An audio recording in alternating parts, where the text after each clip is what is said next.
basics. But let's raise the standards and measure early and solve problems now before it's too late. Yeah, keep in mind, when we talk about gangster mentality in America, I think it's best to start at the White House, State House, City Hall, school, mosque, church, synagogue, and then get the gangster rap. Because they're all on the same continuum. We're talking about levels of corruption, levels of graft, trying to avoid 11th commandment, thou shalt not get caught, getting over by any means. That's a very, very human thing, very American thing. It goes from elites across middle classes all the way down. And it has a long history. It has a long history going back to Adam. But the problem is that when you have gangster mentalities at work among disadvantaged folk, it's even more devastating. At the very same time that America refused to give the Negro any land, through an act of Congress, our government was giving away millions of acres of land in the West and the Midwest, which meant that it was willing to undergird its white peasants from Europe with an economic floor. But not only did they give the land, they built land-grant colleges with government money to teach them how to farm. Not only that, they provided county agents to further their expertise in farming. Not only that, they provided low interest rates in order that they could mechanize their farms. Not only that, today many of these people are receiving millions of dollars in federal subsidies not to farm, and they are the very people telling the black man that he ought to lift himself by his own bootstraps. Now, this is what we are faced with, and this is the reality. Now, when we come to Washington, in this campaign, we are coming to get our check.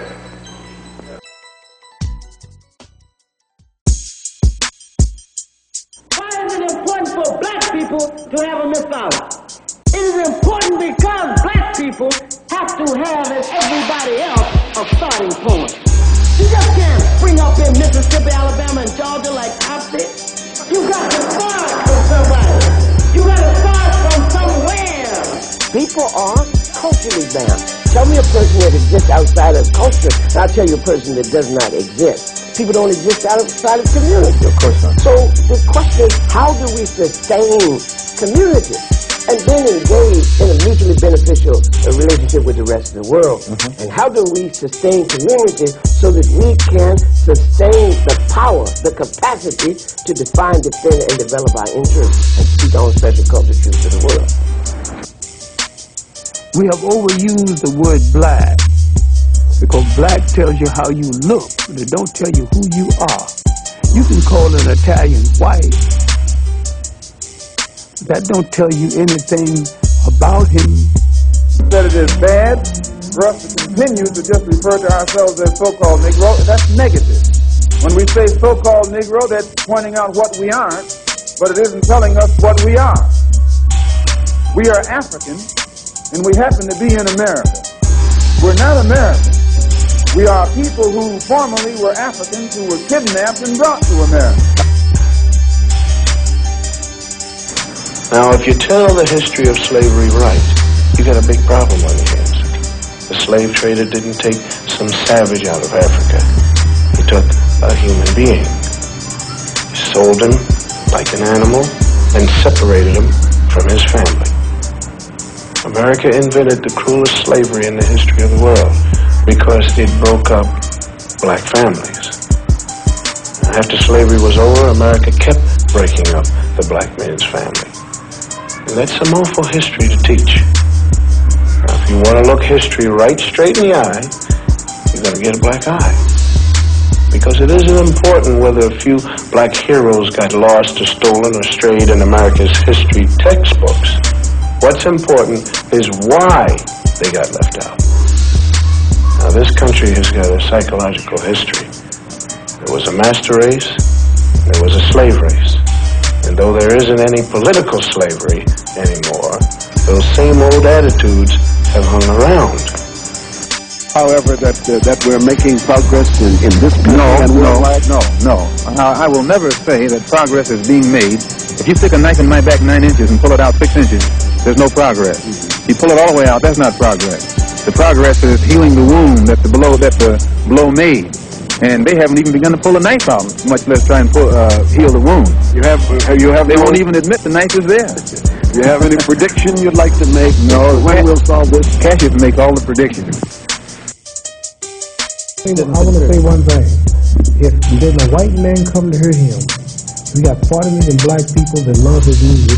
He don't need no white audience. There's no 40 million white people in this country. I'm just saying, I can't let you stay on the TV and say that he wouldn't make it if it wasn't for the white people. Well, I'm not saying he wouldn't make it, but I'm saying he wouldn't make it as big as he does. You're right, because white people promote it. No. I got one more thing. People. What he's saying is that it does not make you big because white people come. Congressman didn't say that. He said it wouldn't go as big. Nor would your fight. And your country wouldn't be if it wasn't for us. Wait a minute.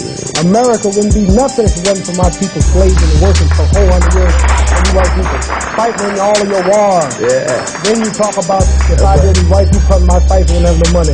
We built the country. That's right. We fought in all the wars. We were lynched. We were captured, murdered. And some of us were in on that. We want to give you a little bit. We want to give you some credit, Muhammad. But after all, you're 11 million out of 210 million, so you didn't do everything. The whites did something too. You did do Everybody made a contribution. You did do something. You killed off all the Indians, then you brought us over and robbed us. Yeah, but what Mike's trying to say is that there's a way to say all of this without having any animosity. Exactly. That's right. I buy that. Ain't no animosity. Ain't nobody hit nobody. But it should not sound like it. Words are more powerful than fists. That's why animosity. That's a fairly simplistic argument that we're having here. On the one hand, saying, why can't we all live together? Now we know that it's tough to live together, and we know that there are animosities, and we know that there's back dues and back pay and back things that are owed to people, and not just to black as well, and to women as well, and to other minorities. It is not simplistic. Well, there's nothing simplistic. The man and his wife don't live together in perfect harmony all the time. I'll tell you one thing. Sometimes they have problems. You take a house, you take a country, you kill off all the Indians, you kill off the blacks, and you get everything is yours. Now you say, let's live together without giving up nothing. We pay. Now you want peace. You got everything. You done conquered the world. Now you want to be people. But people ain't everything. They don't want no peace. Well, this government has failed us. The government itself has failed us. And the white liberals who have been posing as our friends have failed us. And once we see that all these other sources to which we've turned have failed, we stop turning to them and turn to ourselves. We need a self-help program. A do-it-yourself philosophy. A do-it-right-now philosophy. It's already too late philosophy. This is what you and I need to get with. And the only way we're going to solve our problem is with a self-help program. Before we can get a self-help program started, we have to have a self-help philosophy. Black nationalism is a self-help philosophy. What's so good about it, you can stay right in the church where you are and still take black nationalism as your philosophy. You can stay in any kind of civic organization that you belong to and still take black nationalism as your philosophy. You can be an atheist and still take black nationalism as your philosophy. This is a philosophy that eliminates the necessity for division and argument. Because if you're black, you should be thinking black. And if you're black and you're not thinking black at this late date, well, I'm sorry for you. Once you change your philosophy, you change your thought pattern. Once you change your thought pattern, you change your attitude. Once you change your attitude, it changes your behavior pattern. And then you go on into some action. As long as you got a sit-down philosophy, you'll have a sit-down thought pattern. And as long as you think that old sit-down thought, you'll be in some kind of sit-down everywhere. It's not so good refer to what you're going to do as a sit-in. Then right there, castrate you. Right there, it brings you down. What goes with it? Think of the image of someone sitting. An old woman can sit. An old man can sit. A chump can sit. A coward can sit. Anything can sit. Well, you and I have been sitting long enough, and it's time today for us to start doing some standing and some fighting in the back there.